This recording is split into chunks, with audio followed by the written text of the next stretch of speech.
புதுவை மாநிலம் நெல்லித்தோப்பு தொகுதி பாஜக மண்டல தலைவராக பணியாற்றிய விஜயராஜ் தனது பதவியினை ராஜினாமா செய்வதாக பாஜக மாநில தலைவர் ராமலிங்கத்திற்கு கடிதம் வழங்கியுள்ளார். அக்கடிதத்தில் விஜயராஜ் ஆகிய தான் நெல்லித்தோப்பு தொகுதி மண்டல தலைவராக இந்த பொறுப்பை பெற்று பல ஆண்டுகளாக கட்சியின் வளர்ச்சிக்காக முழு உழைப்புடன் செயல்பட்டுள்ளேன். தற்போது உடல்நிலை சரியில்லை மற்றும் தொழில் சார்ந்த பணி சுமை காரணமாக இந்த பொறுப்பை தொடர இயலாத நிலை ஏற்பட்டுள்ளது. எனவே நெல்லித்தோப்பு தொகுதி மண்டல தலைவர் பொறுப்பில் இருந்து தான் ராஜினாமா செய்கிறேன். எனக்கு பொறுப்பு வழங்கிய மாநில தலைவர் மற்றும் கட்சி தோழர்களுக்கு தனது நன்றியினை தெரிவித்துக் கொள்கின்றேன் என்று அவர் கடிதத்தில் குறிப்பிட்டுள்ளார்.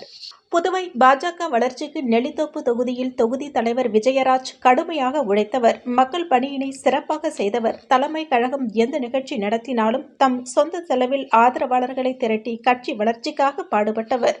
பாஜக கட்சி நிகழ்ச்சிகள் அனைத்திலும் சிறப்பு செய்தவர். இவர் பாஜக கட்சியில் இருந்து விலகியது நெல்லித்தோப்பு தொகுதி பாஜக கட்சியினருக்கு பெரிய இழப்பாகும். மேலும் முன்னாள் பாஜக தலைவர் செல்வ கணபதி தலைமையில் பாரத பிரதமர் நரேந்திர மோடி பங்கேற்ற மனதின் குரல் நிகழ்ச்சியினை நெல்லித்தோப்பு தொகுதியில் சிறப்பாக செய்ததற்காக பாராளுமன்ற உறுப்பினர் செல்வ கணபதியால் சால்வை அணிவித்து பாராட்டப்பட்டவர்.